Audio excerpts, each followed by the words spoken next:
Thank you for listening to the Solanos Stories, a companion to the Smithsonian's traveling exhibit, Crossroads, Change in Rural America, presented in downtown Trinidad, Colorado. Solanos Stories salutes the farmers, ranchers, cowboys, and cattlemen who helped shape the Southwest, and their trusty hats. Ernie Tafoya, written by Ernie Tafoya. When I walked into Solanos that day so many years ago, I had no idea I would be one day on their payroll. This was back when they were just starting their business. My only concern that day was to purchase a cowboy hat for my part-time cowboy work, and Fabi Solano was glad to oblige.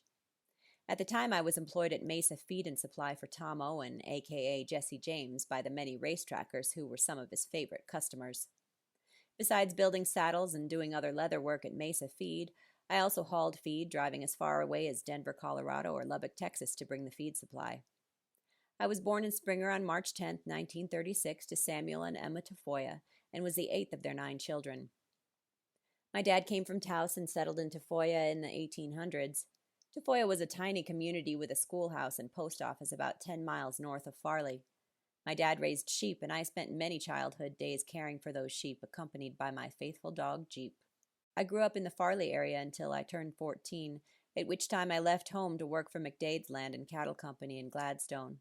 I guess you could say McDade's finished the job of raising me, as I stayed with them until I turned 21.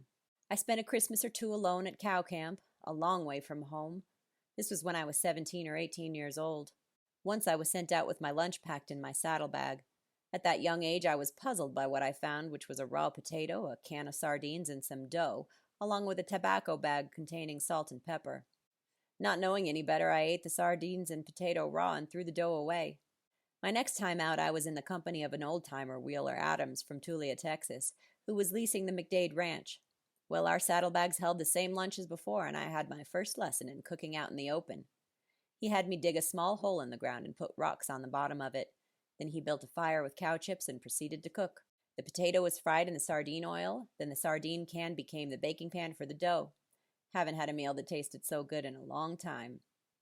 It was during this time that my dad lost his battle with leukemia. I was 18, and losing my dad at that early age was the worst thing that ever happened in my life. Although I did have horses at different times in my life, I never kept one for any length of time. Except for Comanche, a horse I got as a colt in '54. He was killed by lightning in 1957, shortly before I came to Raton.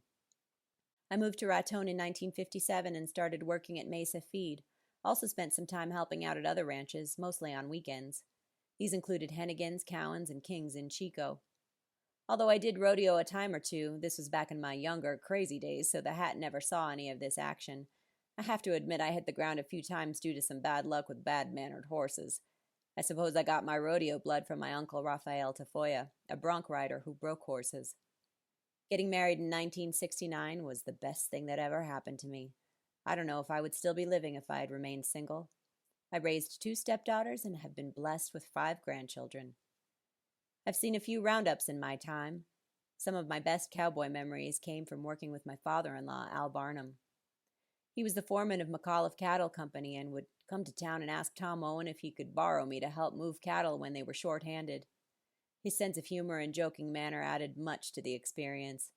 One incident that I'll never forget was when he was going to show me how to corral a cow. Well, he happened to lose his balance and fall, and the cow jumped over him and landed in the stall. He got up as calm as could be and said, "Now that's how you do it." Off and on, my old cowboy hat was worn for about 25 years, so I'd say I got my money's worth out of it.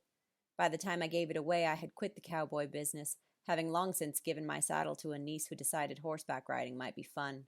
In 1986, I began working for Solanos as a saddle maker and leather craftsman. I'm still employed there part-time, being semi-retired since 1998. I just work in my little corner and listen to Andy and Gabe. Think it'd be much too quiet without their good-natured bickering. These days, my favorite pastime is spending time with the family and grandkids and gambling. It just so happens that some of my grandkids live in Las Vegas, Nevada, and I've been known to lose a few quarters every now and then. I have no special plans for the future at this time, other than someday winning the lottery and buying a brand new pickup.